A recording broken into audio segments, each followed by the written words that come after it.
Okay, how about if we carry on with our silly task of reading more to change your view of reality to align with the God's eye view, as I put it, where you see the meaning in everything instead of just your own personal function or the function by which it was made, which is like paying attention to the grammar and vocabulary words without looking at the meaning in something that someone has written. So, universe is absolutely written. I hope you enjoyed your intermission, and now we're going to continue, where I made my little note about the part 1 video versus part 2. I actually fed that squirrel today. It was really cute, and so I just thought I'd include him in the video too because it's really cute. Okay, so left off right there. Okay, what gives rise to life when the probabilities are so stacked against it? What sets the natural laws and constants of nature at their present values? Is there one unified way to conceptualize the otherwise overwhelming information that now exists in our information age that will carry us into the future and simplify all teaching? Why, yes, I'm glad you asked. First, I'm going to turn this the other way. It seems to work out better that way. Here.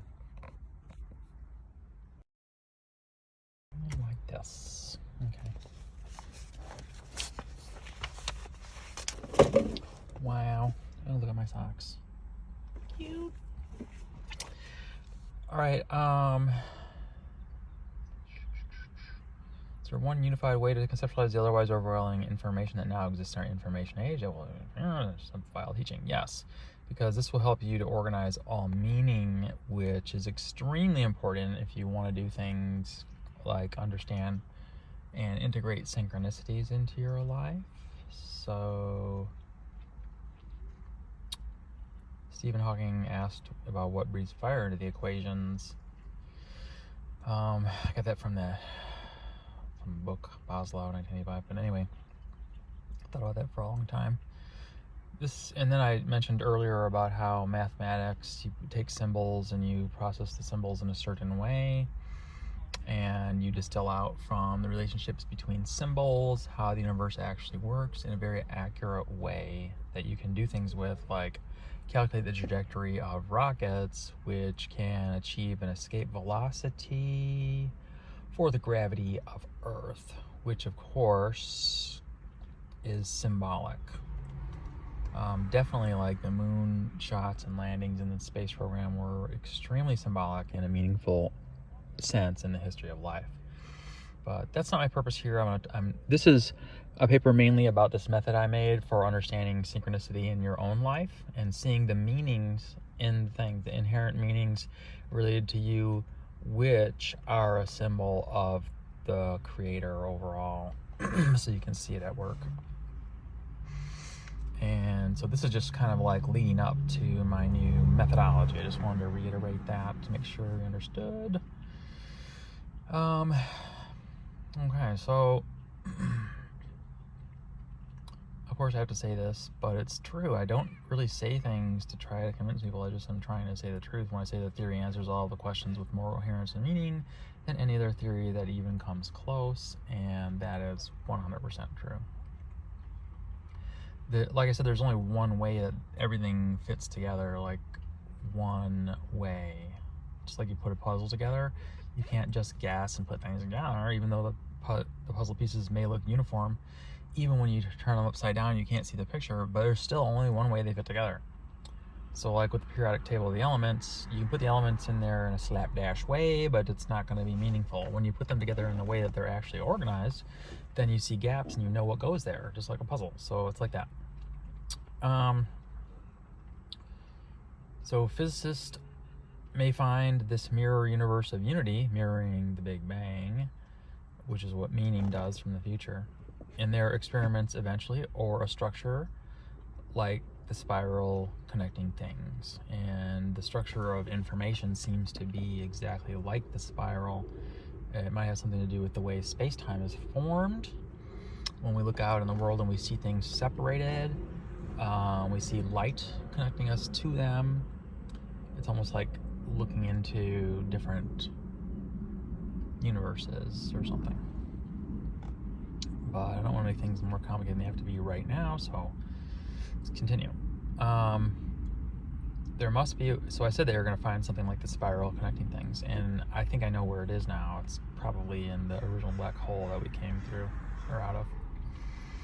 There must be a way that information can flow backward and or is related instantaneously in the universe, and we know that to be true now because of entanglement. And then when you look at Hawking radiation, one piece of the Hawking radiation goes into the black hole and the other particle goes out, but they're still entangled, even though there's nothing that can get out, no light or anything can. They're still like entangled with each other. Like they tend to make the states in the new universe that the one particle went into. I'm sure those particles are not going to act much like the ones that went the other way. So I've been trying to work out that mechanism. But anyway, for the purposes of this paper, there must be a way that information can flow backward and is related instantaneously in the universe. The end of the search for truth in life is to become completely coexistent with the same creator who was there at the time of the Big Bang beyond space-time. And that's the thing, is you don't necessarily have to find a mechanism, because that's why there's symbols, because instead, like, you can symbolize it and talk about it, but it's almost like when you read a word, the meaning is in you. You have to figure it out by learning the language and the words, and then you can see the meaning in between the words and read between the lines even. So it's like that with really it's like that with ultimate unity, because time and space don't apply, so to speak. And so that means that the unity that was there before the bubble of space-time exploded like it did is still here everywhere, still threaded through everything. It's just like this weird pattern, and it seems like it would come into being if the unity was twisted and something done with it in a black hole or something. Although I do realize that black holes are also symbolic, and obviously we can't see everything when we look at a black hole because we can't see past the event horizon, but that is also symbolic too, because it's like the ultimate unity of things we can't look directly at, so we have to look at all the symbols, you know what I mean? So even that has like a symbolic value. And the thing is, you have to keep working on your interpretations to make sure you have the right one, because it only fits together one way, and these symbols actually do mean something. We just have to figure out what it is. Usually not something related to our own survival in the now for this particular life, but more long-term, like seriously long-term survival, and related to making the correct decisions when we make selections, which is basically what humans are, the self-selecting ape, or I was going to say the eugenic ape, but everyone thinks eugenics is like this dirty word, so I just say self-selecting ape. Obviously, when we make laws, we do that. We're making a pattern of rigid systems of repercussions without regard to who and what you are, that if you do something wrong, there's going to be repercussions that are going to lower your ability to survive, either financially with a fine, or with restricting your freedom, decrease your ability to survive or reproduce, and obviously with capital punishment. But to continue, let's say here, like in the old days, they used to just hang people if they stole a horse, which is like, get that out of the gene pool, in other words.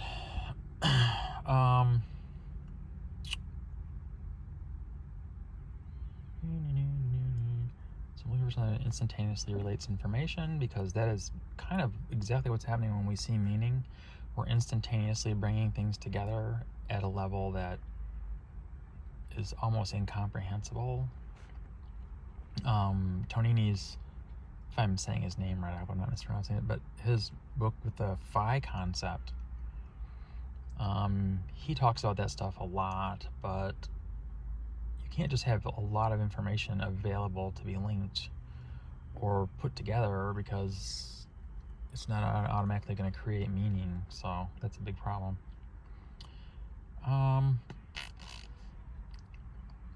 The end of the search for truth in life is to become completely coexistent with the same creator. I've also invented a new technique of printing the spontaneous lines of experience meaning, which shows that brains echo this pattern of unity. We are a logos echo, underlying the events of the universe by being centers around which meaning organizes in proportion to learning and understanding. It's extremely important, because if you don't learn and understand, then the meaning cannot get through to you, even if it's there. So that's what's really going to help you with synchronicity, by learning these overall patterns. And right now I'm kind of like dropping a creation depth charge into your brain. This will kind of terraform your subconscious, so to speak, so that you will be able to see these things and be much more powerful in your ability to visualize and do vision boards and things like that. So that's why you definitely need to keep listening, even though I go off on tangents a lot, but I think they're helpful. So with this technique, I'm going to show you how brains do this, how they can be centers around which meaning organizes. So it's like you need to have a bunch of learning and understanding come to a point, and then it comes back out around you, and the world is reflected back outward. So we're constantly like in communication with the universe around us instantaneously, without regard to time and space. And that's the important thing to understand that I'm showing with this technique, is this instantaneous effect. It's like when they did the two-slit experiment, when they split it and they back referenced it in time, and they found out that they could change it back in time with their the observer effect. So that's all symbolic. It's not like you need to functionally build up from that. It's symbolic of something else that happens. Particles are symbolic of this, are unity symbolic, so to speak. We normally do not recognize these patterns. They are not available to the linear, causal, experimental method.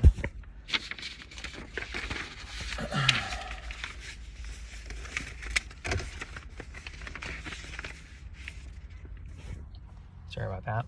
I'll slap myself later. So this is a beetle with transgender colors that my son got me in Egypt when he went skydiving there.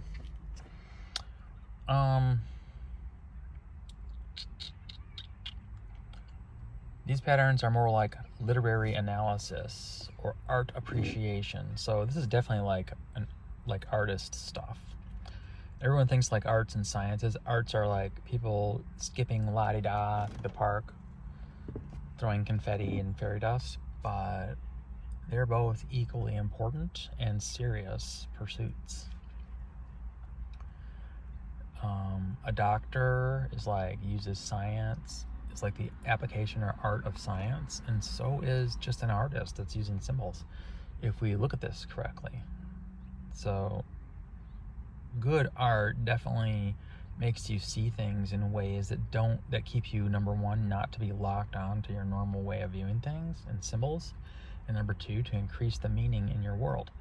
And I think that's like the basic criteria for art, and also to point up the beauty in the world, because in the beauty in the sense of like symphonies, not self-referent survival, like a pile of money or hot women or something like that, or sex, or let's just say that because the body is beautiful. It's beauty is more like a symphony, things that are meaningful, that work together in harmony. That is really the source of beauty. So when you make a work of art, the elements should all conspire to produce a feeling and a meaning in you, even when you can't quite put your finger on. That's like beautiful. So that's what this is more like. But that doesn't mean we can't get at the basic data and statistics of it and apply experimental standards of statistical significance, which is exactly what I'm going to do. So discerning these patterns is exactly like seeing the overall pattern of a Robert Silver's photo mosaic. If you've never seen a Robert Silver's photo mosaic, they're quite beautiful. They used to do them like with Star Wars characters, where you have like a Yoda made out of all the pictures of a scene in Star Wars, or scenes in Star Wars that were different colors and shades, and then they put them together with using a computer that just analyzed them for making a picture as pixels. And the other reason I love that is because it took a computer to do that, and this is part of the role that I am seeing computers playing in the world that we see out there, and why we think we're separate when we're not. That the universe is like computed for us. But like I said, that's in my other papers and stuff, but this right here is, I'm just going to talk about this methodology. It's super important for you if you want to do synchronistic things, or you want to increase your power to manipulate or shape reality. This doesn't really have a lot to do with intentions, especially not survival intentions, but if you follow a path that is aligned with your purpose on this earth, or the things that make you most motivated, then you will get lots of rewards that will make you happy. So the Robert Silver's mosaics are cool. I used to make them myself. I used a program, I can't remember what the name of it was, but you can get programs online for your computer where you can take your photo collection. Like I have hundreds of thousands of photos, and you can sift through them. So I pick out certain types of photos and then make a picture using those photos. Just because it was really fun to do. Like you take pictures of people and make a larger picture of a person that you love or something. And to me, that is so poetic to do that. That's real art, and you're using a computer to do it, and it's beautiful art. So, I mean, art can be just about anything that highlights those beautiful meanings we see in the world, because life is art, as they say. So consciousness researchers are the holy men of a new age. Okay, I'm waxing like all grandiose here, sorry. And these patterns are how we can directly see the thoughts of God, as Einstein and Stephen Hawking so famously said. And that is true, because they would be exactly like that. Like when we think exactly like science works, and science works like evolution works, only instead of having an organism, we write something down and make technology. Like we write down principles of semiconductors and things like that, and then and electricity, and then eventually we make a computer.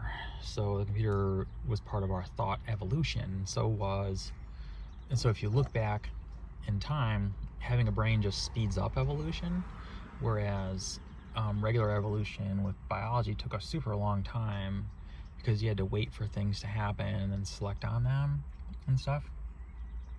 At least to us, it seemed like a super long time in solving all these problems.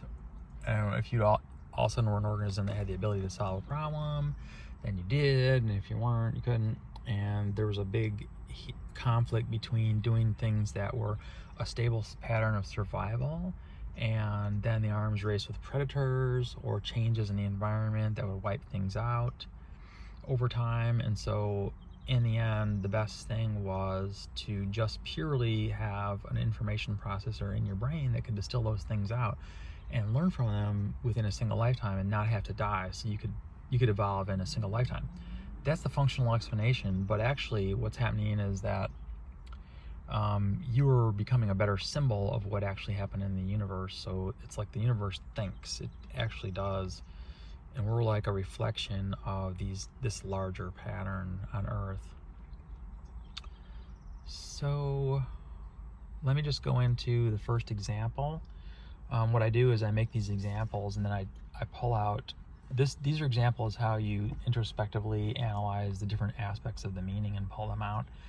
And when you try to put them into words, the irony of that is that the symbols that out in the world are not easily adaptable to words, because like pictures and timing and stuff, that's why humor is difficult, because you have to have the right timing. You can't just say a joke and say something later and not have them put them juxtaposed in someone's mind to make them laugh. So same thing with synchronicity, is that it's like that, in that you have, the timing is important and everything. So when you just write about it in words, you don't get the sense of those things. You don't have the feelings involved too, because you will definitely feel and know that something's meaningful to you in the synchronicity. So having said that, when I describe these, they're pretty clear, but there's always more to it. Just keep that in mind, so that when you go looking for your own, you'll see what I mean, that there's like even subtle features that are related. It's kind of like describing a painting to someone as opposed to seeing it in person.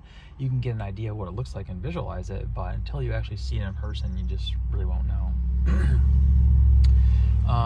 But here we go, because this is the way you have to do it if you want to analyze it, by using symbols. Just like a mathematician would use symbols so that they can analyze and work on calculus and stuff.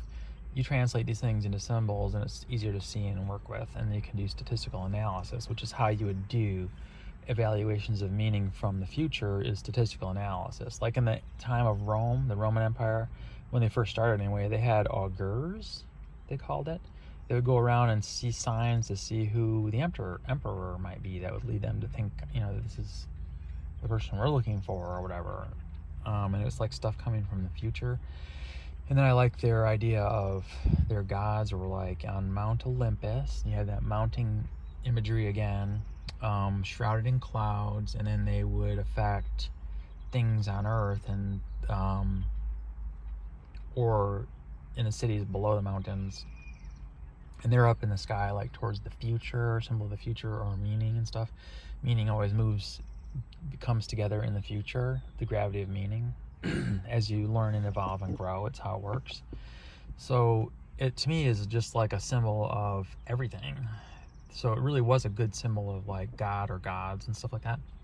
But there is one big behind everything. It's not just like there are people that are anthropomorphized as gods, because we can see these things happening with us, but there definitely is a variation in people's ability to affect our reality. But for the purposes of what I'm going to say now, is that they used synchronistic type things to make real decisions. So here's the first one. This one just happened about a half hour ago. I put the exact time and date in there. And these were just like, as I was writing this stuff, they happen so much that I've got like notebooks full of these things. I've stopped writing them down. They just happen so much. So once in a while I'll take pictures of them, and maybe I can write about them later. But really, it's like, once you start on this, there's so many, and they're so big and threaded through time, that you just realize, whoa, everything is thinking, everything is meaning, everything revolves around meaning. That's why I need to read this and let people know, so they can see this. It's like a huge section of how the world works that we're not even paying attention to. This one just happened about half an hour ago. I had been working on this poster, because this is a poster presentation that I gave. These are the things I stapled up on the poster, and then I just put them into like packets and then gave them to people. I've been working on this poster, and I played the 2 Toy Story movies for my kids while I was working yesterday. I noticed that the real dog's name in that movie was Buster. Not like the toy one, but there's like a real dog, a real CGI dog anyway. And then it was a dachshund. And I actually had a dachshund named Buster that we grew up with. I'll put a picture up in the video. And he came with the name. We had him for about 12 or 13 years. And then as I was watching, Woody played a trick with him where he would sit up on his hind legs, and then Woody would say pow, and he would fall over and play dead. And that's actually something, it took us a long time when we were kids to teach our dog to do. And it was really funny, because he's like a long dog, so he'd fall, he'd be like, boom. It would really have a cool effect and look pretty silly. But that was one of the best tricks we taught our dog while growing up. So that was one thing I was like, what? Then today, as I was getting another movie ready for the kids, the TV switched to the PAX channel. I think that was like a religious channel. I'm trying to remember. This was like 20 years ago, but I'm pretty sure that's what it was. As I was turning on the VCR, it had a VCR, it's really dated. there was a guy in bed and his dachshund was jumping up on the bed to wake him up. So I was like going to play a movie for my kids, and this just happened to be on. And that's important, because if something just randomly comes on and all of a sudden it's there, you're like, whoa. So this was like,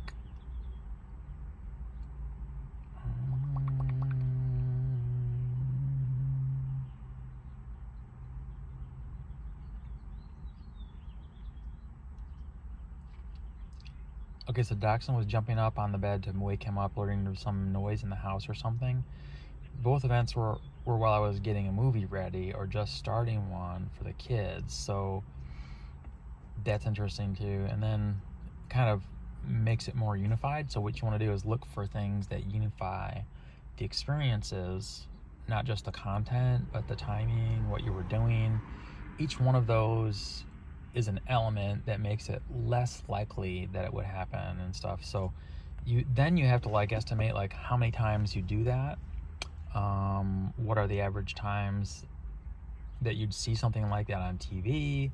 And some of it can be very difficult if you don't have access to all of the data of that kind of a thing. But there's a lot of them that happen that you would have more access to, and you can still do the statistical analysis. I recorded a bunch of that. Definitely you do.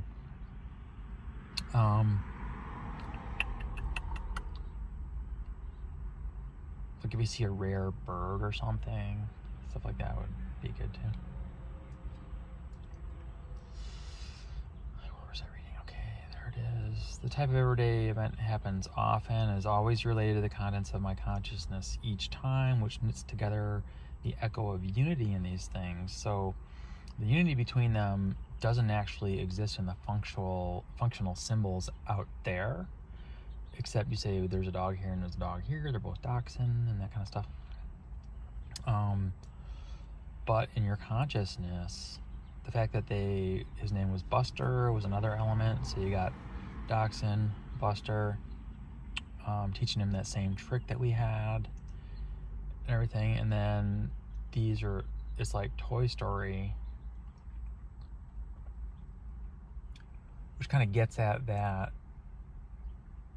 what life kind of is, because it's like we take it so seriously, but it's really a story that you read and stuff. So just like lots of levels on this one. I love it. The next one, I had been considering whale analogies and had read over where I had written about this and elephants, blind men and the elements in it. I had also been considering the extinction. It's very important to get your metaphors and analogies right. Like there's certain things that certain things mean, and that's what they mean when you're interpreting things in nature, especially like trees and water, the things, and then the sun and stuff like that, and centers of gravity mean stuff, and the moon definitely means something, which like I said, I'm not going into that stuff here. This is just about this method. So I've also been considering the extinction of the dinosaurs. After that, I found a book in a stack that I had brought home from my parents' house some months before. Like really old books, not necessarily things I had read all the way through before or anything. And I flipped through and found a page containing blue whales. And that doesn't really matter in this one anyway if I read it before or not, because it is, that wasn't the synchronicity, that came later. So I found a page containing blue whales with elephants and referring to the extinction of dinosaurs because they were slow. And this was like all on one page, so they were combined in space into a smaller space in space, and then found them in timing with my thinking about these things and how they were relevant.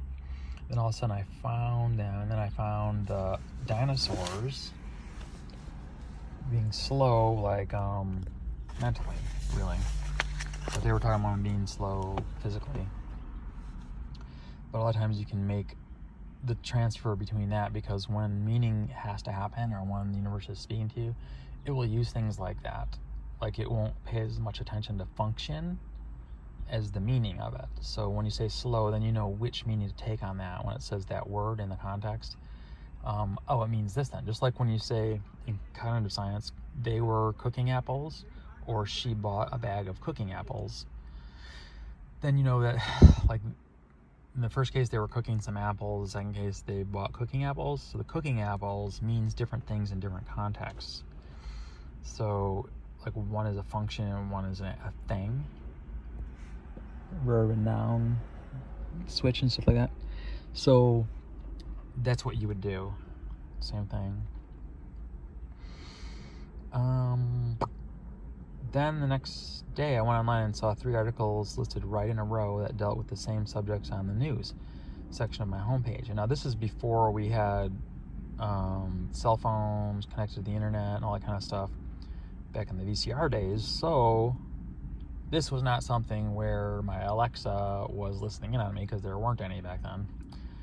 That's another thing today, is now people are likely to think it was just something like that, when really it's their own synchronistic effect on things. So they're kind of missing out on that, but they find other explanations. I mean, people still did back then too, but they wouldn't believe it, and they'd stop paying attention to it and stuff. So then I saw 3 articles right in a row that dealt with the same subject on the news section of my homepage. I actually did make pictures of these, or screen captures, so people could see them, and I'll show you right now, just so you know. Oh, this is the summary of my 2001 stuff. Let's see where it is. Oh, here it is. Okay. And these were on my poster too. I just was trying to find a couple examples to throw up. It's not like exhaustive or anything, just to illustrate my new method. This one here, mainly you just need to record these things. Where in the Golden Treasury of Knowledge, God, it's hard to see in the copy I made. But yeah, it was too slow, and then the dinosaurs reference, and then there's the whale and the elephant on there. And was totally thinking about that, about the symbolism of that. Then, see, they're all on one page. The elephant is like on the dinosaur. And if you think of the blind man and the elephant, and then the elephant looks like kind of ghostly, and then the blue whale is like the biggest form of life under the ocean, it has even more meaning. So you can keep going with the meaning, and that's super important if you want to understand the full impact of synchronicities, because they're almost like the teachings of the universe. Like, all of a sudden the meaning is being shown us by the unity behind things. So then the next day, then there was this. Oh, I made some recent notes, Gary Swartz stuff, because you can look at 1, 2, 3. The science and tech headlines I always put on my homepage, whereas you can see that there was like 2 elements together for to lend greater statistical rarity to these events, as well as greater meaning. And that's the thing, is when something's statistically more rare, we all automatically know it's more meaningful. Obviously with diamonds, they command a really, really high price if they're huge and an unusual color or something, like the Hope Diamond. But they seem much more meaningful and stuff, and they really are. I mean, there's something that is meaningful about them. 2 elements together lend greater statistical rarity to these events, as well as greater meaning. The more elements that are involved, the less tenable the opposing theory that these are merely random chance. This is the basis for this method that Gary Swartz, that's why I put that Gary Swartz stuff note there, because he goes through and says the exact same things, and says that you have to analyze the number of elements. I think if it's 5 or more, then it's a super synchronicity, because it would take hundreds of billions of years, and of course the universe is supposed to be like 13.8 billion years old, so that doesn't fit with this idea that it would take hundreds of billions of years to happen by chance, or even thousands of billions, like trillions of years. So that's very important, and then you can calculate like the statistical significance of that. So this very simple example shows how order can exist spontaneously in a constantly changing fashion that isolated variable science cannot describe. And the thing is, even the things that science describes, and this is gonna like kind of bake your noodle a little bit, is that science, the way it works right now, says there is no like relationship, like the periodic table framework for substances and the way they relate to each other and everything, that's something we put together from the evidence. It's like you can't do an experiment and then come up with a periodic table, and we just kind of ignore that somebody had to theorize that. We don't pay attention to the theory as much as the experiments, but it's super important. That's why I always said there should be theoretical psychologists as well as experimental, as well as, just like in any other science, there should be theoretical people and then experimental people, because it takes different ways of thinking to do both of those things. So that was the pictures for that one, but there's more. And the thing is that once you see a bunch of these in a row, just like if you see a bunch of symbols and put them together, you get a better idea of the meaning behind them. Like the more symbols you have, the more you understand whatever's being described. That's why a picture is worth 1,000 words, because it has much more interrelated symbolism that's implicit than the words could make you think of or visualize a lot of times. Especially if you're talking about a picture like an exploded diagram of some complexity, like the functioning parts of a human body or something. There was an article about blue whales. Right after that, there was an article about elephants, and right after that, there was an article that said, was T-Rex really a slowpoke? All three articles were right in a row out of many possible news headlines, and they were pretty random. I mean, they didn't seem like they would have been there. It's like that's important too. That's why I picked some of these, because they were just especially whacked out. It is important to realize that information over and above what is actually said by the articles is contained in their configuration and timing. So that's like the functional intention, and then the meaning, which science traditionally says are totally unrelated and random. So science can't really tell us anything about meaning. Consciousness seems necessary to perceive the meaning in these things. My theory says this is the destiny and impetus of life, a oneness in truth that becomes the creator itself eventually. All meaning leads to creatorship, being able to speak with physical reality like the creator, or being reflected in physical reality, which is like kind of like Earth. I've thought is like that. It like reflects the thoughts of the creator. It looks like thinking, and then we do it. So it's like we're children of the creator, and it's like, I think that's really basically what's going on. Okay, so we're meaning these things. A oneness in truth that becomes the creator itself, manifested in the material realm as part of natural law. Yeah, okay, and then consciousness seems to apprehend a spontaneous, constantly changing order to things related to itself. Related to consciousness, not like a particular organism, but just to consciousness. It whatever you're conscious of, and things in your thinking, things like that. If we pay attention to meaning and instead of causality, like art appreciation instead of studying the techniques by which we create meaning, or reading a book rather than evaluating the grammar and learning the vocabulary, the message instead of the media, because we know that a message can be put into lots of different media. And that's kind of like what the natural world is. There's messages that are similar in lots of different media, which I talked about earlier. Thoughts and events naturally come together in this way because unified thoughts or consciousness formed the universe itself. Selected combinations of unified coherence out of infinite possibility. So that's what, like when we see a synchronicity, it's like what happened with the creation of the earth on a much larger scale. Here's another example of everyday coherence. I had written in my book about how our views tend to be shaped by our purposes and survival. Purposes within our single life, but also survival, as in our brains evolved to see a narrow electromagnetic spectrum, to think loud noises are salient, and to have a startle response, and that kind of stuff. The way we see the world is based on the things that kept us alive in the past, like we'd fear heights or jumping off of high places because we know we just feel like we're going to get injured.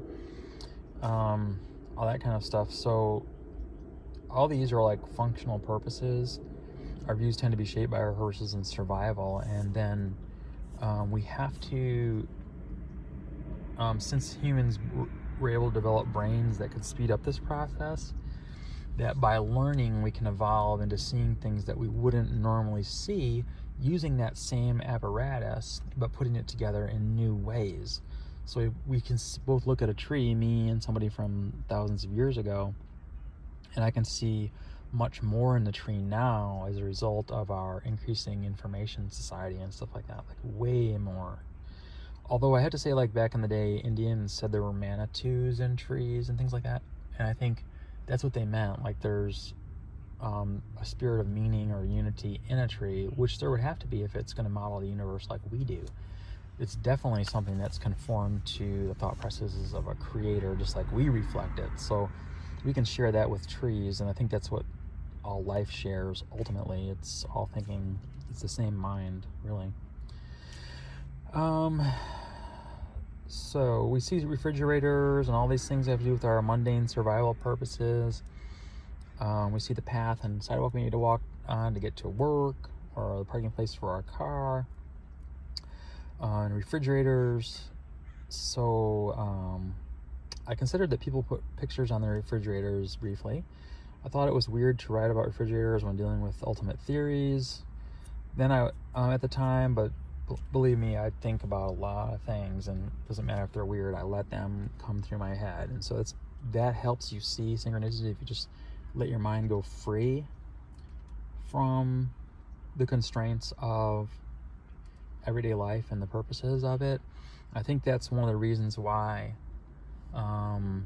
you have a division between scientific minds and other types of minds, because like I have ADD, which helps me pay attention to everything, and like I see meanings other people do not see, and they think they're irrelevant only if you consider that all meaning is just for you now to survive. But I think of meaning as more universal, like something that helps all life in the long run towards the creator, so a lot of personality differences can happen like that. But having said that, we wouldn't have science if there weren't people that thought the other way. So it's like, holy shit, we totally need that. Otherwise, we wouldn't even be able to do these analysis we're doing now. But to continue, I'd written in my book about how our views tend to be shaped by our purposes and survival. We see refrigerators and all that stuff.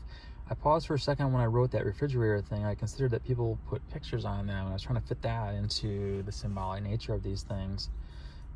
Just briefly, I was like, yeah, they put pictures on them. So it's like, here's the stuff that you eat, and then you put your pictures on it, and it's kind of like, that's what God does in the world too, because there's meaning behind a lot of things that have to do with our survival and things. And like, our family pictures are on what we eat, basically, because they're the people that develop the ability to eat what we eat.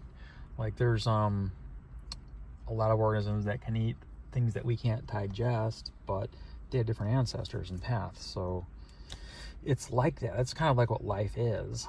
This is why I say just about anything you look at, you can tie it into almost every other thing and move along and increase your ability to understand a great many things if you're willing to see the meaning in things beyond its actual functional significance. So I paused for a second when I wrote that refrigerator thing. I considered that people put pictures on them and stuff briefly. I thought it was weird to write about refrigerators when dealing with ultimate theories.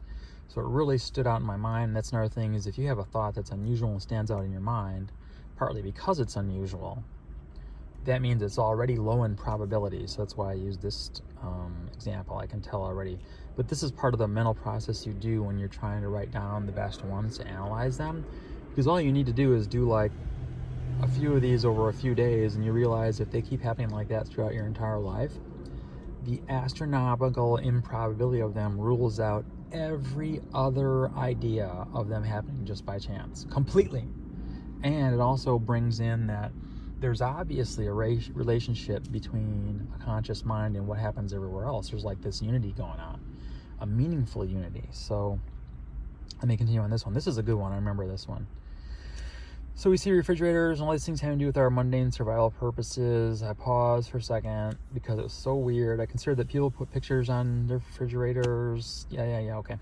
Then I was going to work the next night and saw this on the light up sign out in front of a church that I always read while going by. Like the first time I saw it, I always read this sign. They always have some kind of sign, and it's a great way to see like synchronicity happening on those kinds of things that change a lot. But in this case, it said God has a picture of you on his refrigerator. And I was just like thunderstruck by that. It was very cool. This sort of synchrony and reality echoes like the 40 hertz synchrony in neural groups we see during consciousness. And this is how the Logos echo can help you to understand other things like synchrony in the world should be echoed by synchrony in the brain, and then synchrony in writings and things like that. So, and what people are thinking, kind of Rupert Sheldrake-ish. So this is how like the Logos echo can be like a key way to understand things. And now I'm thinking there has to be something that affects the information in the world. The only thing I can think of that does it would be a black hole, because information is not destroyed in a black hole. It has to go somewhere. And so I was trying to think about the mechanics of that. And then if space and time were created at the beginning and there's this transference of things across space and time, we know that there's multiple horizons in a black hole. Sometimes they can coincide. The one where light can't get out of gravity horizon, but then further in there's one that, well, further in the spinning black holes, some of them, anyway, depends on their size and spin, but there's another horizon where things moving into the black hole, instead of moving closer to the singularity in space, they start moving forward in time, which I thought is like really interesting, that they transfer from space to time right there, and that seems extremely significant. And no one ever, I can't find anyone anywhere who writes or does the calculations of the frame dragging of a large black hole that's spinning, and then to take that into account when something's moving in, like light or something. I want to know what's going on with that. But anyway, back to this. You can find things, this is why this is so valuable too, is like not only will it help like artists and storytellers, and people that want to understand the universe in their own lives, but it could also help you to understand actual physical reality by bouncing from the meanings back into physical reality and back and forth, because they affect each other. Just like your thinking affects the reality, which affects your thinking, like that and stuff, it's like the same thing. So it's like the engine of creation and evolution, because your brain is constantly coming up with new things, and then its selection acts on your thoughts. You know what thoughts were good or not, or helpful and understanding and stuff, and meaningful. So driving down the road is a good time to see this meaning echo stuff, obviously, because things are constantly changing, and then your brain makes you look at things and then catch your eye and stuff. On the way back from the Supercross, this is why, like with synchronicity, you have to or story image boarding or doing image work and stuff, for manifesting, you've got to actually go and actually do things. You can't just think of it, you've got to go do, because there has to be, you're introducing chaos, so to speak. If you want to create, you have to bring chaos. And when you move out of your house, of course, you're going to risk more death, because you're now in the realm of things moving and falling and more unpredictable stuff. But that's how you get things to happen. So that's a general pattern, and I love to talk more about that, because that's like the basic pattern of all life, is like this balance of chaos and creation. I love to talk about that. There's so much you can get from that and learn about, but it's related to that. So this is why driving down the road is good. On the way back from Supercross motorcycle races in Atlanta,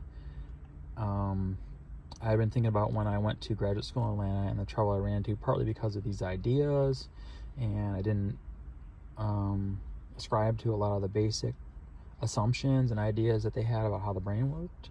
So I ran into problems there. Then the unconventional nature of what was in my heart. Then about that time, I drove up behind a white Trans Am, And Firebird Trans Am. They used to have like a big Phoenix like Firebird on the hood. I think in Smoking the Bandit, he drove one like that, like Burt Reynolds did or whatever. But I drove up behind one with the Florida license plate. It was weird because it had a wide load truck escort sign on it, like escorting something big. So you can think like big meaning on that. I was thinking about the metaphor meaning of this to me and the whole Atlanta fiasco. I stopped there that morning to visit my old lab and take pictures. There's just a lot of misunderstandings, and I felt bad after I left. I'm just so different. It's difficult for people to deal with me. I fully understand that, and it's fine. When I happened to look up, I mean, things have to happen for a reason. That's our other thing, is that you shouldn't like be all broken up just because some little plan you had didn't work out. There could be something much better happening, and you just don't even know, So that's how I look at things. And I know a lot of people in the manifestation community look at it that way too, which is cool. So anyway, I stopped there that morning to visit my old lab at the Rollins building over there and take pictures. When I happened to look up into the other lanes across the median and saw a truck pass with the words Phoenix Rising on the other side and a bird painted on the side in white and red. So it was like another element related to what I was thinking. And then I kept driving, and the very next truck bike ahead of me had a sticker or some small painted words that said Phoenix Transport on the back bar of the truck. That bar where so you can't hit and go under the back of the truck if you don't put your brakes on or something. Facing me as I passed. I mentioned this one because there were 3 events in a row, and this is what I was trying to do, is like rank them by how many events. In my paper on synchronicity, this one is like more general because I was just trying to put everything distilled into one, which is why I'm reading it now. But I go into more depth about this kind of stuff in my other paper on synchronicity alone. But this one I was just trying to like say that you scientifically could get at these things and using it. But then I had to like give the background of the theory and the introduction and stuff. So there's another one when I actually get into the actual methods more, I guess is what I'm trying to say. So 3 events in a row that served to emphasize each other and the meaning created by their coming together in my consciousness on the heels of the particular thoughts I was having at the time. So you could say 4 elements. And then you'd have to like try to roughly figure out the statistical regularity of that. And you could do it by a lot of different means. And that's the thing I talk about in my other paper, is like you could say, well, how many trucks are there that have this? How many trucks like this go through here? And you could guesstimate, like find out how many trucks this company has, where they travel and where they come from, that kind of stuff. Obviously, these 3 unrelated vehicles being on the road at the same time, especially like the wide load one, those tend to be pretty rare. They're not like a regular thing that you see, so that made it even more so like that. And then there were 3 of them, so it's you can just see like intuitively that would be very, if you think mathematically, that would be statistically very, very unlikely. So then next one, I read in a magazine, Air Force ad, something about blue and going into the blue or something, while watching my kids play Midtown Madness car racing game on the computer. I walked in the other room and saw Nick Ventures on TV, and blue really struck me at the time. This is like something I just noticed from my notes here, I should probably mention. I love that Blue's Clues show on TV, where this dog Blue, she would like, couldn't talk, so she would give clues to her owner all the time. And he had a thinking chair, which I loved and stuff. And then he paid attention to the clues. So to me, that had like a lot of meaning to me. And in the end, it was like my female side, because I'm transgender and stuff. But so anyway, the blue stuff really stuck in my mind. And then they were playing Midtown Madness car racing game on the computer. I watched in the other room, saw Nick Ventures on TV. That's where a guy with a blue bus with United States on it travels around the country. He was visiting 2 kids who race small cars in Phoenix, Arizona.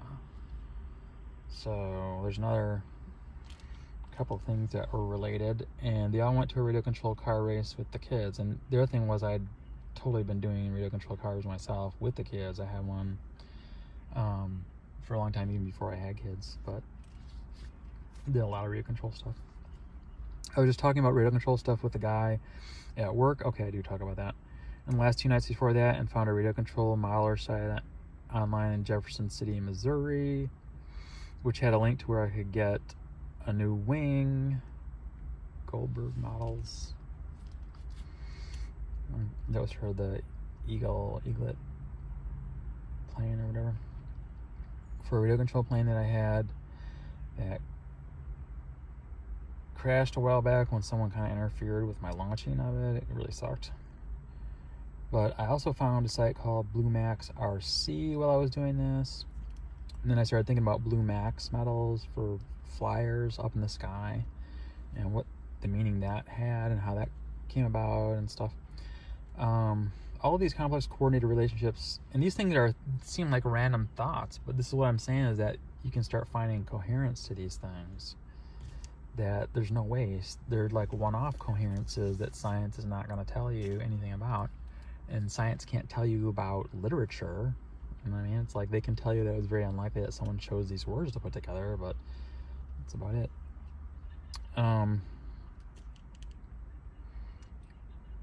I've been thinking about doing radio stuff with my kids. All of these complex coordinated relationships happen together over a relatively short period, joined only by the meaning threaded together in my consciousness, combined with or because of their relatively low probability. You're not as likely to throw 5 consecutive heads in a coin toss as you are to throw 1. And this is the way you really can point up the meaning of the super synchronicities. Here I use the number 5, and I think that's the super synchronicity level that Gary Schwartz uses. As you learn more and more about the world and the universe we live in, you see more and more of this stuff happening. For me, it happens constantly, and not just personally, and things to do with people. Things in nature and events in the universe itself take on a certain coherence and symbolic value at some point. And I've mentioned that with the sun and the moon and things like that. And it's like very interesting that we have a moon that's so big next to the earth, and then the sun and stuff. And the moon reflects the sun at night, and it waxes and wanes and things. And all of these things have this meaning to them that I could get into. It would just take way too long. This is already like an hour. So I'll go on to this next one. Building your consciousness with knowledge and enlightenment. And that's kind of like what I think enlightenment means. All of a sudden you see the meaning in things. You can become enlightened. Or as like Steve Jobs said, you can only connect the dots looking backward. And I like that because it's like my idea of meaning. And I think I wrote that before he said it. I'd have to go back and look. But that the universe works backward in time, like the creator or meaning, which is the ultimate purpose for the way everything is in the future. And then it works backward in time. It's something we're working towards. So it's very much like that, and that's why sometimes I see causes before effects. And it's kind of like what the augurs would see. They would see like, effects before causes. They would see effects, and then they would find the cause, and that would direct them, and back then it was like spiritual, numinous, weird stuff, but nonetheless valid. So to continue, soon you realize that the very shapes of things have meaning, which is sent back into time. And yeah, I do talk about it here, okay. By the future of their unification taking shape beyond space and time. By learning and valuing truth, we come to see these things, align our thoughts with the thoughts of God, and see the workings of this heaven on earth. And there's many religions that talk about like Om Mani Padme Hum, like the Tibetan people would say that the task would be to prepare a mind that is at one with the universe, which is echoed in that terminology or that saying. It's like the essence of what that means. By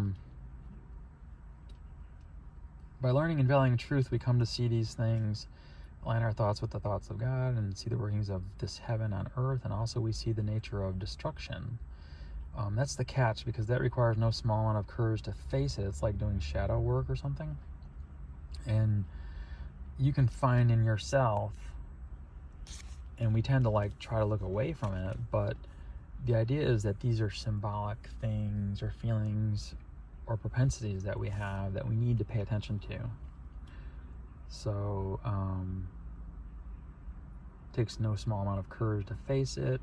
Negative interactions between people take on the aura of the death of life itself, and it's hard to retain your composure in the face of that. We see this a lot in the horrific things that happen in history. Everything from witch hunts, which were just like so completely due to the fact that people didn't have enough knowledge. It's not even funny. Or for them to possibly condemn some of the greatest thinkers in history, like burn the philosopher Bruno at the stake, or Galileo, Copernicus, and these people being persecuted. But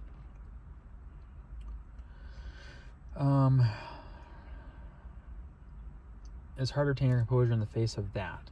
Thank God there is still a lot of good or truth in the world and hope. For example, the sky is blue and the sun is also up in the sky.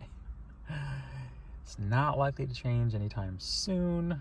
The show Blue's Clues on TV about a dog that can't speak and how he can follow clues to find out what it's saying. It says something about the future being up in the blue sky, as well as being relevant to me personally too, but just saying. And also the symbol of female compared to the world. Like the world is supposed to be like female, the universe, and then the patterns imposed on it are supposed to be more like male and stuff, obviously.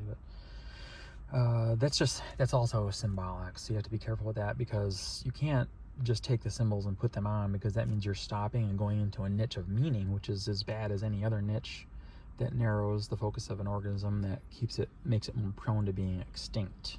So that's why that's important. In the child's game of hopscotch with sky blue that you get to at the top, if we analyze the metaphors built into the human language, like with George Lakoff's stuff, he talks about how a lot of the metaphors are body related, but there's a lot of them that are related to the universe in general, like trees and this out of the blue. We say when we get an idea out of the blue, that's a good one, I love that. We say, well, up ahead to mean in time or space. The sun is a unity, sits in the sky, brought together by gravity until it lights up. And when you look at gravity in all these different contexts, you realize it's like this weak force, but it's the most meaningful force for us because of how it affects how we survive and everything, and ocean tides and things like that. So, and it allows us to stay on the earth and keeps things together for us. And then when it builds even more, then it makes a sun that actually is the source of all life. Then even more, and it actually punches out of the universe into ultimate unity with an event horizon where light can't show us what's in there, but light can show us symbols. And so that's why I said I know we came out of a black hole, and that when we look around the world, we're looking inside of a black hole. So we're already inside of it, but we have to look and know that it's our consciousness seeing meaning. That's really what we're seeing. So the sun is unity in the sky, travels across the sky, and is responsible for the weather and energy that drives and sustains life on Earth. And the sun also is responsible for the cycle of water, raining, and giving life to everything. So not just photosynthesis. Just want to make that clear. And also, if you don't have heat, everything just comes to a halt, freezes. That's important. You don't have light, you can't see and move around, see the symbols and read them. So it's like very, very, very important.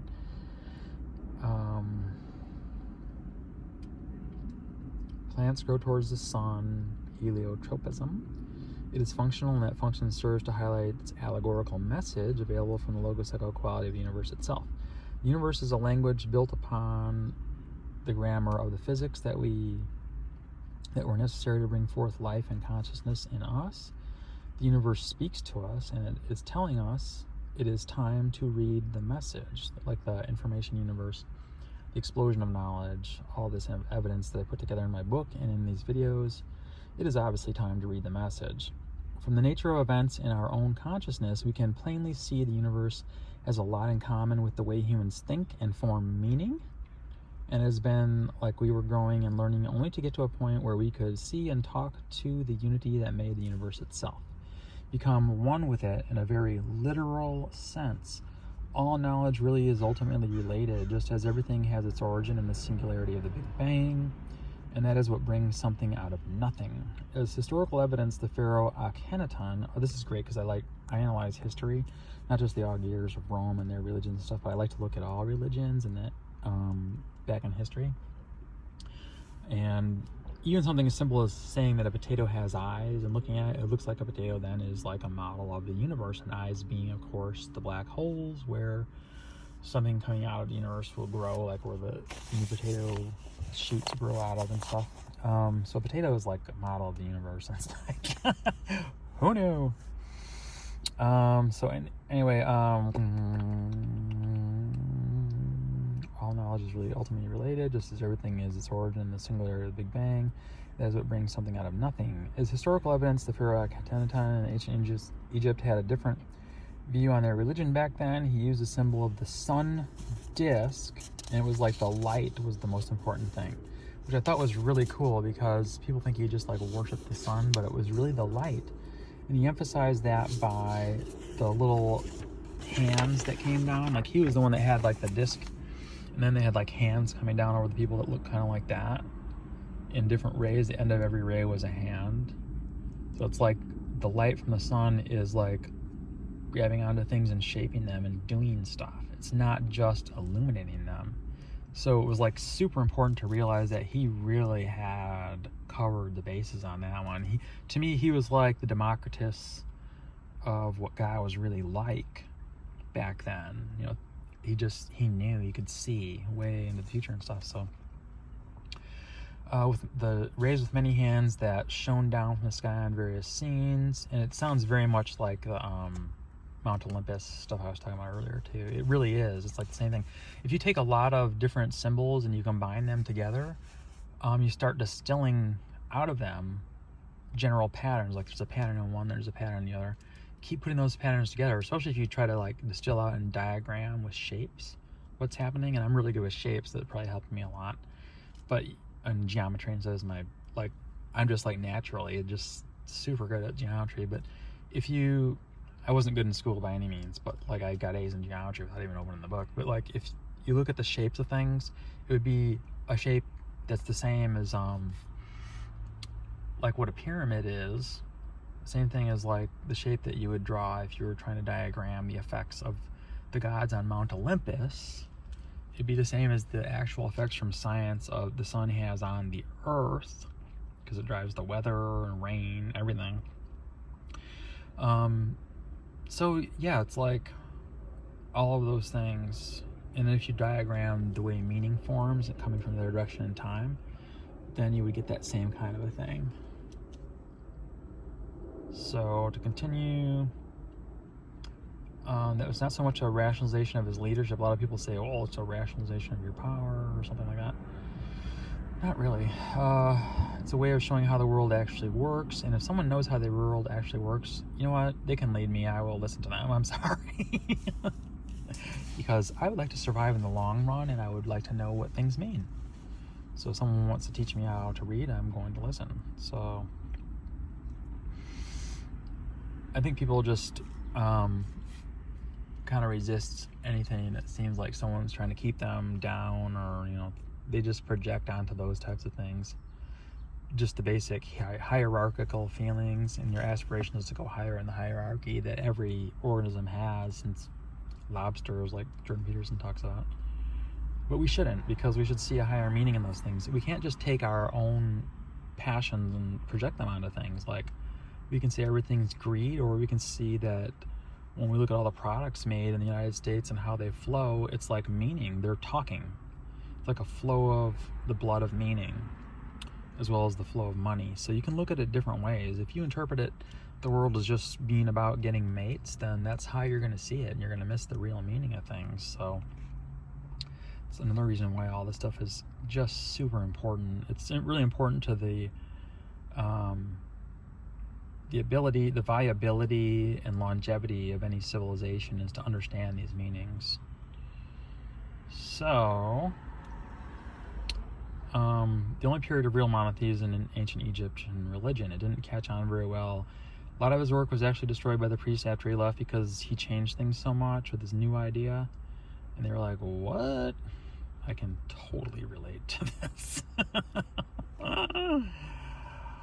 But anyway, to me, all of Egypt must have revolved around that short time.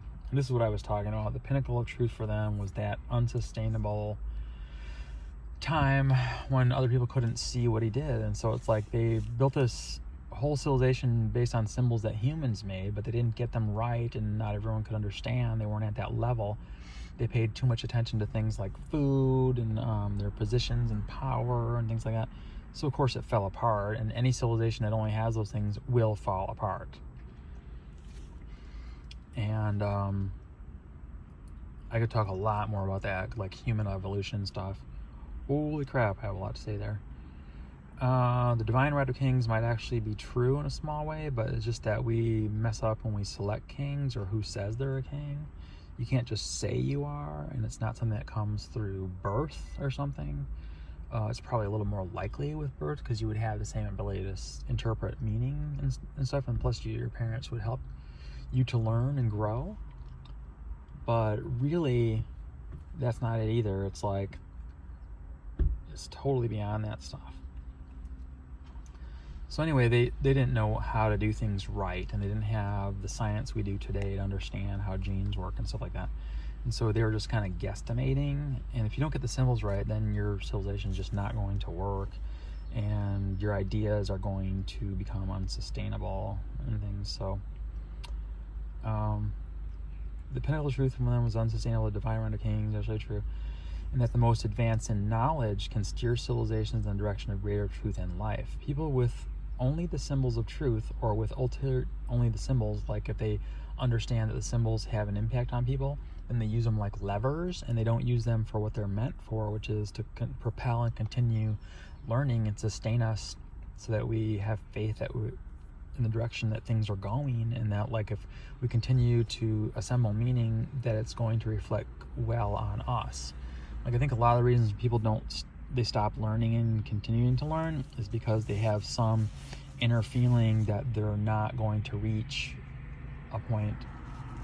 the goal of that path, and so they stop and just do whatever they can to survive right now, which ties into like the Hindu idea of reincarnation as lower animals if you don't do things right, as opposed to being reincarnated as a higher organism if you do. It's like that is actually probably true. So people with only the symbols of truth or with ulterior motives, like pirates or zombies, have given these things a bad name over the centuries. The misuse of power under the auspices of truth has made too many turn away from the path to light and life. It even makes people turn away from religion, the ultimate throwing out of the baby with the bathwater. Even priests themselves get disillusioned with religion but are not allowed to change things.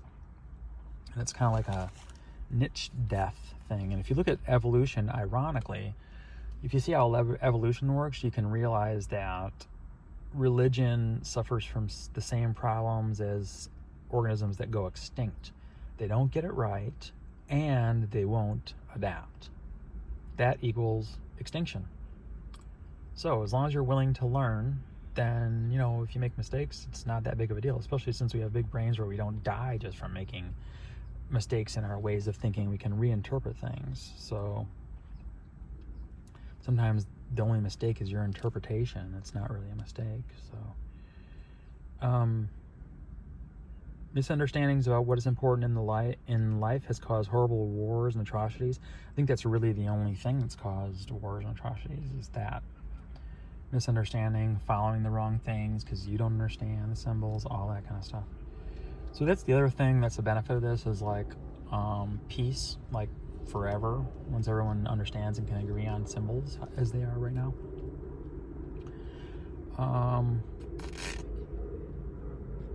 All of these have been the dark future of our own deaths taking root in the present.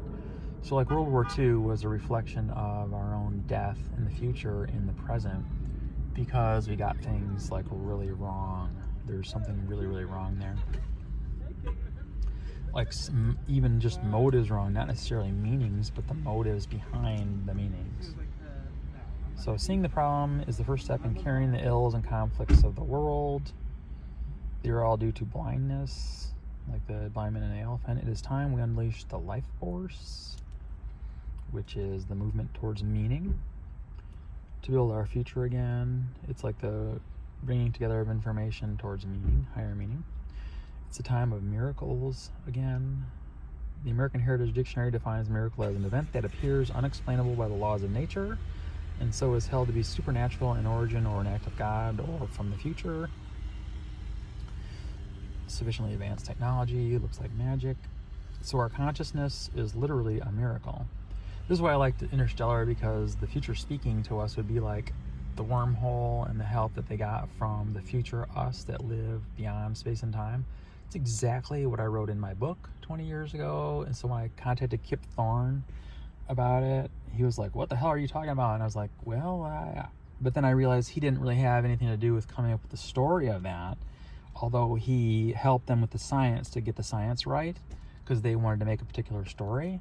And so he wouldn't give me the time to talk to him for like an hour, even though I could have totally changed his life. But I can't force something like that. If you want to talk to me, that's fine. It's a beautiful, absolutely beautiful movie, and I love what he did. I have his book, The Science of Interstellar. It's beautiful, and so he's great. I just love him. I don't care. So it's getting dark out, and this is getting kind of dark. Let me see if I can make it go a little bit brighter. Sorry, people. I think I can just do this. Yes. Okay. There we go. Our conscience is quite literally a miracle, a natural miracle. World events happen, and stuff in movies also happens that seems to be uncannily aligned with my thinking. As I said about the earlier one about the Toy Story and stuff, there's been so many things like that. And then with Interstellar, obviously, but as the time machine themed movies out now seem to have something to do with these things in this paper. I really liked recently, this is after this paper because this was 20 years ago, but after this paper, the first of the new Wonder Woman movies, where she like actually kills the god of war, the thing that creates war. She comes from her island, which was shrouded in mist and clouds and stuff, and she comes out, her female self that was on an island of these Amazon women, comes out and is able to destroy this thing that's the cause of war. I was like, holy shit, does that sound familiar? So I love that movie. I love Wonder Woman in general. I used to watch when I was a kid. Another thing I like is like the $6 Million Man. I love that because it's almost like he is physically the what I consider the lateralization of the brain to be, like using a technology of language to help us reach our goals and meaning that we couldn't reach by just biological evolution. We had to have mind tools to help us. I think back in the day, Rudy Rucker or somebody wrote a book about math as being mind tools. So that's pretty cool. So anyway, I need to write a whole book just on that. Sorry, but that's part of what the moon symbolism is and stuff, and why the moonshot was so symbolic. So I can like read these things like a book, and I can tell you what the story is and what it means to us and why we did it and why it energizes us and why these things in reality actually have a real effect on us. Because it's like when the Nazca lions in Peru, or they on those plateaus where they made those symbols, they painted the symbols and made them up there, like the big ant, things like that. And I forget what all the symbols are up there, but they made these symbols to towards the sky on top of this plateau way up in the mountains, really high. So that's very, very symbolic that they're making symbols back to the sky to match, to say that, hey, we know the symbols on Earth. And I think there's something to that, like there is something watching us, and I know what it is, but I don't want to freak people out, but I know there's something watching. And what the human eye represents, I can tell from the human eye that whatever is watching also had a hand in shaping the solar system. So there you go. More on that later. But I know so many things that I'm just like, what the heck? When this stuff all starts going together, it really starts making sense. But world events happen, and stuff in movies also happens that seems to be uncannily aligned with my thinking. And I think anybody that learned as much as I did, understood how these meanings work, would feel the same way. As the time machine themed movies out there seem to have something to do with these things in this paper. Additionally, I was thinking about a Moby Dick book I had given my brother, who's a fisherman, the metaphorical nature of that and how I told him he's a better fisherman than that. I just figured he would like a fishing story too. He likes fishing. When the next day I saw an ad for a new true story version TV miniseries on the Moby Dick story, which I'd never heard of before. Then, like, the Toyota Echo car came out after I'd come up with the Logos Echo theory. So of course we bought an Echo and drove it for many years. But so I used that one because it fits really well. But the Truman Show, I always felt like sort of like that because of the way things would happen, and it was weird around me, like things would be coordinated, which is related to synchronicity too. Dark City, where they change things and see what you'll do, and the human or thought can affect things. I thought was very, very interesting. And if there is something watching the earth, like I said, they are watching for signs of life, and to them life would be this affecting of reality like that. So Dark City was really cool. And then also in Dark City they had spirals and stuff. I was like, what the hell? So it was a total synchronicity. And then the Matrix, that one's really obvious. It's like, once you stop looking at the symbols as being things that can hurt you in themselves rather than as a readout and an instrument panel, then you can deal with them a lot easier instead of just having the fear just push you over the brink or something. Star Wars, obviously the Death Star is an artificial world that you build that mimics the real world, that can be deadly. It can destroy the real world. However, the Rebels also used the same technology and computers and had really cute little robots. And then C-3PO was like really cultured, and they helped them, and it's like they worked together. So you have to be really careful of that. And it's the same thing with the human brain. Everything that we see in movies is like a mind turned inside out. And then everything in the world is like a much larger mind turned inside out that is responsible for the world, because obviously the universe thinks, and the world is a reflection of that thought on the earth. It is the universe speaking to us, or whatever consciousness is primary in the universe has conspired to speak to us through these symbols. We're obviously growing and learning towards something, and there's no doubt of any of that stuff. So it's like 2001: A Space Odyssey. So then the movie Pi, I really like that one. And then The Life of Pi, because of my experiences and my history with tigers. And many, many others all echo these same themes. They don't have to absolutely have like specific things that are like my past or anyone's past. Just the themes in them can be enough. The program, the memes we must break out of. There's like some programs and memes that can take over our brains and give us brain chemicals and dopamine and make us feel good and make us feel powerful and stuff. And those things can really get in there and wreak havoc. I mean, look at World War II or anything. But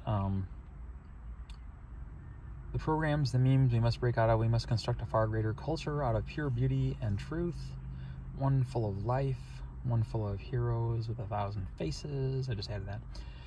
The feeling in E.O. Wilson's book Consilience is this theory, and when that book came out, it was a synchronicity, just like these movies and stuff, of the way I was thinking. So sometimes I think that it's like my brain is tapped into the larger thoughts of the earth and God and stuff, which I think it is. It's possible for anyone, though. On page 12 of the 2002 Discover magazine, with Where Did Everything Come From? Written across the cover is a picture of Matthew Broderick from Ferris Bueller Days Off. Oh my God, if I could tell you the parallels in that one, oh my God. In an Ask the Wizard article, and then the wizard thing too, about, I love Gandalf, like when he says, you shall not pass, and it's this ancient demon. It's like our ancient fears and messed up symbols kind of a thing too. I love that. But anyway, a guy at work just recently in the last couple of days asked me where did everything come from. So that was really cool to see that. And I didn't have a good answer at the time. I definitely do now. The facing page, Ad for a Book Club, contains a lot of physics books too, which I have, which were helpful because I just received The Time Travel in Einstein's Universe. I've read Stephen Hawking's Universe in a Nutshell, and so it's like Ask the Wizard where everything come from, and on the facing page is this universe in a nutshell, and then time travel. And it's just like exactly like my theory, so that stuff was really cool to me. And Universe in a Nutshell is one of my favorite books ever. I love Stephen Hawking because he was like a thinker, and it's almost like, I know with a thinker personality you tend to neglect your body, and so he's like a symbol of that. Like his body literally withered while he just thought these amazing thoughts about the universe. And it's like symbolic too, obviously symbolic, because then you realize what's important. He was like a highlight of what's important, the meaning symbolized by gravity and his black hole theories, and then his withering body. So my trip to Skövde, Sweden was the first time I had really put these ideas out there in public. 2001. Although I did send that one paper in 94, and I wrote a comprehensive exam on glial cells too, which was rejected, obviously, because it was nothing like anything anyone was doing. I couldn't really review any direct research, so I did a lot of work on related research that showed glial cells were important in memory and a bunch of other stuff like Korsakoff syndrome and things. But it still got rejected, obviously. I made a site full of pictures of the various events and coincidences that happened there on my website, Logoseco, but that's no longer there. They took it down. I told you about that. So then I just let the URL lapse on that one. There are several more excellent introspective studies like the one included here in the 4 papers I presented there at Skövde. There are also better and more in-depth discussions of our evolutionary limited worldview, the glial cell consciousness idea, the Logoseco, and the introspective methodology I devised. I already talked about all that stuff. And then my references that I put in there, just so you could... The reason I use references is not necessarily that I got the ideas, but I put references in there just so that you can explore more and find more background to why I would think these things. Just like now I'm including all these researchers that worked since I came up with these ideas on various aspects of these theories and supported them and pointed up their importance. I love the idea of gene-meme coevolution. Have for a long time. I remember reading Lumsden and Wilson's Promethean Fire. That was so seminal to my thinking. I love E.O. Wilson, like you just wouldn't even believe.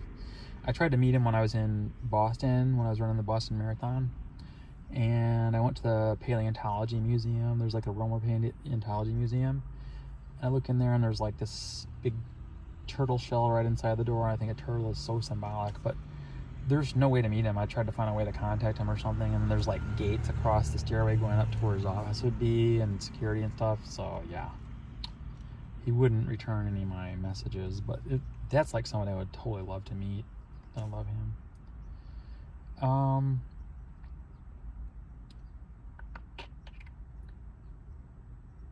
I love the gene. Okay, and in this view, genes and memes are really the same thing.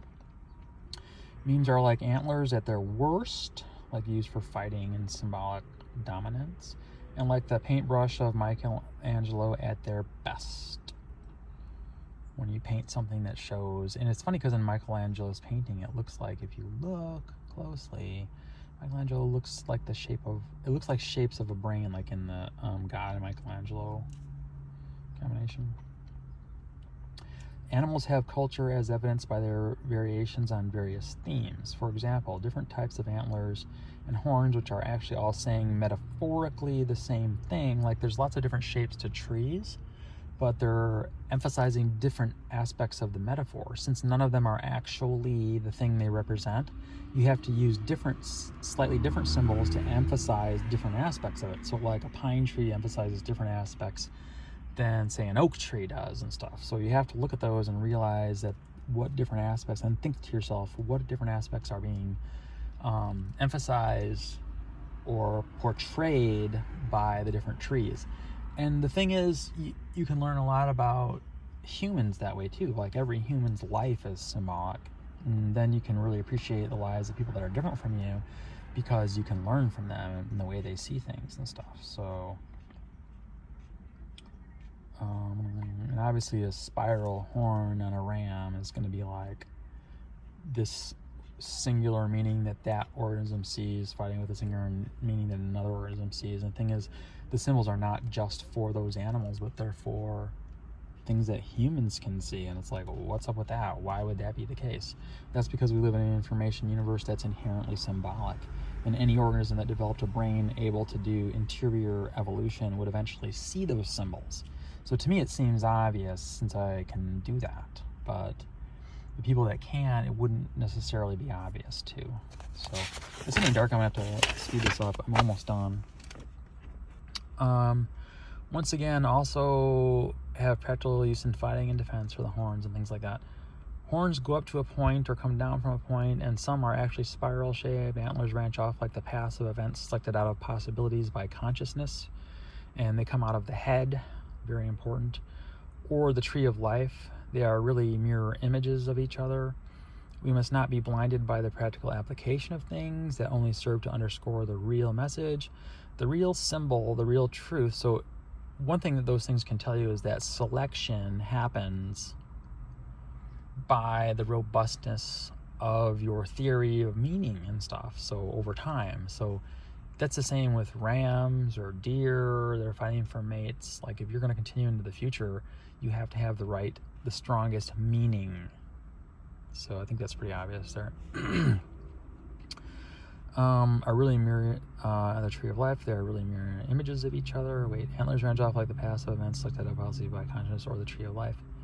Mirror images of each other, yes. We must not be blinded by the practical application of things that only serve to underscore the real message, the real symbol, the real truth behind them in the future and beyond this world. Great art touches you deeply and is meaningful, because art is life, like I said earlier. The more knowledge and order you introduce into these relationships, the more the practical and meaningful are thrown into relief. These things, memes or antlers, whatever grows that we use as tools out of our heads, obviously, affect their ability to survive and are also symbolic in their mechanics and in the nature of their existence.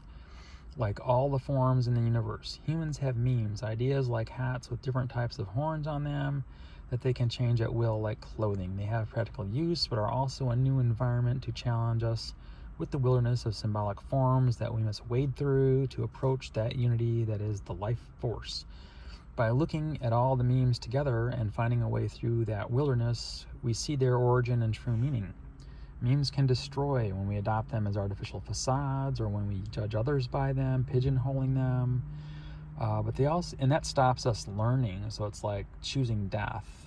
This is why prejudice is so bad, people.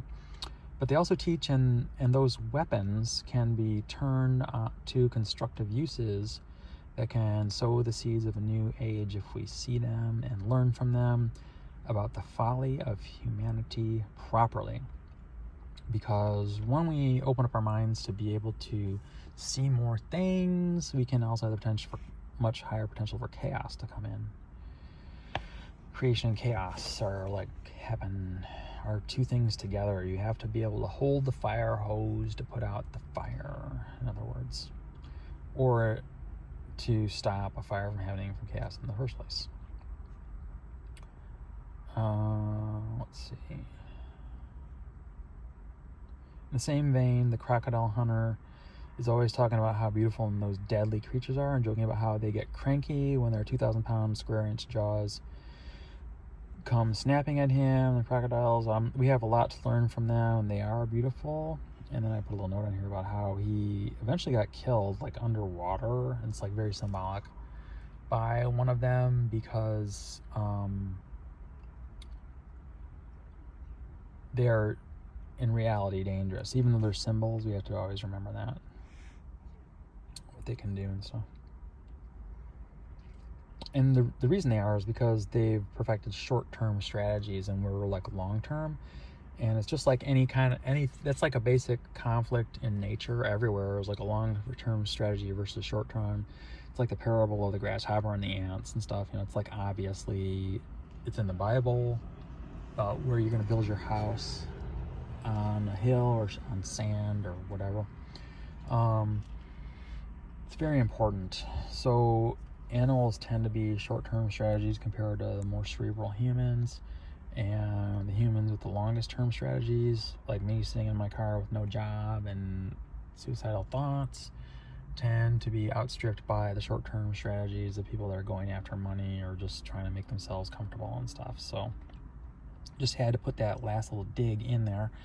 But it's true, because like, I still can't believe that the Catholic Church took hundreds of years to, quote, forgive, like Galileo or Bruno or whatever officially. It should have been the other way around. And that's the thing, is that when we make organizations in society, those things are symbols, and so they can't really have any real authority. The real authority comes from meaning, and to the extent that they are a conduit of that real authority, then they're legitimate. So when they have enforced freedom and justice for people doing things that are short-term strategies and not letting them do short-term strategies, then that is just. And I think that's where you get like the conflict between freedom and communism, because communism stops the short-term strategy of just following money. That's pretty much drummed me out of the workforce, because I am refused to go just spend my mind doing something that's not going to help humanity in the long term. That's why I'm sitting here in my car recording this video right now. So, but then communism restricts your freedom. So it's like with the trees, there's like lots of different symbols for the same thing. And once you realize that like governments are like that, then you can say, well, then we shouldn't go to war. Like, there's some people that do better with one type of government than another or something. It's like, fine, then do that. It's not like we should try to make everyone exactly like us. And actually, even if you have freedom and you try to like go to war to make sure everyone is free, you're like not doing on the grand scale what you purport to do in your principles, which is to assure freedom and justice for people. So it becomes something that's so confusing for people, because we just want something solid to grab onto. We want to go into a niche that's comfortable, not have to worry about food or decisions anymore. But unfortunately, being a human means that you're perpetually going to have to do that. It's like part of our responsibility. My friend Susan Blackmore wrote The Meme Machine, and which is an excellent book, and it can show, even though the memes might be based on truth, I think that any real meme that gets traction on anything has to be based on truth. And I think all words obviously are based on truth. So are numbers and stuff, even though they're not the thing they represent. It's very important to understand that, how they get in and get control over us. But they're words, they're symbols. And so we should take their meaning and grow and learn and keep moving and stuff, and not just use them as sources of sustenance in themselves. And then there's George Lakoff, John Gruden. There's some Greek books on coincidence that you can read and stuff. I wrote all that stuff in there. Then I put citations to my first papers, like here's the 4 papers and the summary paper of all 4 papers. You can see the titles of them here. And I'm going to do videos on each one of these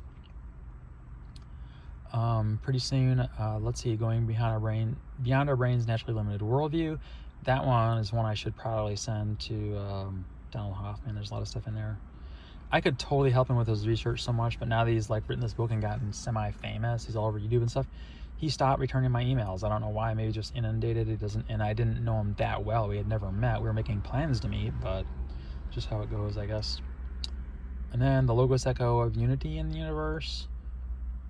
I go into detail on that one. And then Introspective Investigations of the Complex and Rare Events of Consciousness. Let me turn on these lights. There we go. Turn this one on too. Okay. And that was really dives into what I was talking about in this paper, the synchronicities. And then glial cells, the missing dark matter of the mind and the world. And that one pretty much goes over what I said in my paper I wrote in graduate school. And then consciousness as the primary natural law. And that's basically a summary, really, of all 4 papers, and what the main thrust of this is, that there is a natural law behind everything coming from the other direction in time.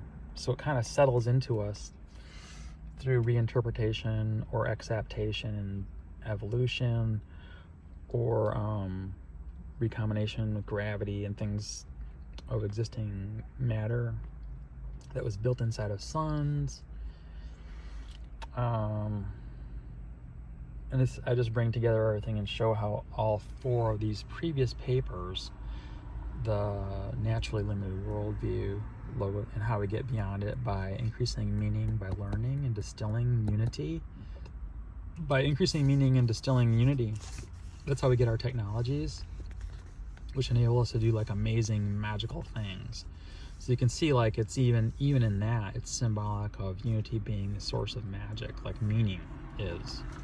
Or miracles. Let's say miracles. People have bad connotations to magic and stuff. But advanced technologies look like magic. If I showed this phone to somebody, a few hundred years ago, they would think it was like maybe like I was some kind of angel or something magical. Then the logos echo of unity, how the unity of things echoes. And it's really cool that it does, because it's like saying something in many different ways. Introspective investigations of it's like something wants us to learn and grow. That's the thing in that, which is so cool. We like to think that our schools and our learning and the way we do things are just human, but it's not. And that's why I say we're not separate from the universe. Not separate, people. Introspective investigations of the complex and rare events of consciousness can show us this force at work in our own lives in real time. This one here, glial cells, missing dark matter of the mind. This shows how going beyond our brain's naturally limited worldview is important, especially it is in general, because then we can have x-rays and see people's bones and things, and have all kinds of observatories beyond the visible range. We have night vision and all kinds of stuff like that from this, by going beyond our naturally limited worldview. Emphasis on night vision. And then by coming down here, we can see what glial cells are doing by taking the attitude of this and applying it here. Because when we look into the brain, we're not seeing what's really going on, because what we're looking at is like a representation in the Donald Hoffman sense of a graphical user interface projected in there.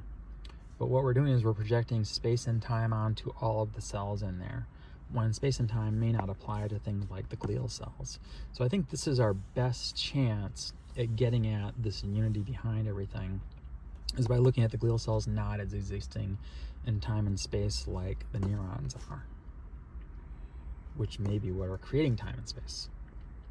So then consciousness as the primary natural law. I talk about the introspective investigations are like looking through a lens, the lens of our own consciousness, to see this. Consciousness is the primary natural law. And this was the paper I turned, and I kept resubmitting my proposal and changing it for this comprehensive exam, because I wanted to do it on this, because anything else seemed like it would be dishonest. Then they kicked me out because of it. Like, they kept rejecting it over and over and over. They're like, don't do this now. I'm like, well, I can't do anything else. This is the only thing I can do. There's nobody else in the world working on it. I have to do this. And they just absolutely could not change the way they did things. So I really could relate to, like,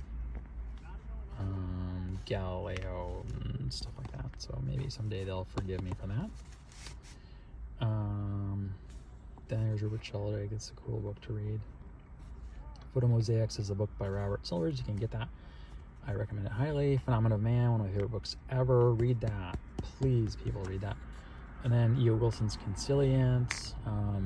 He gets the general idea of it, but there's really, really so much more to it.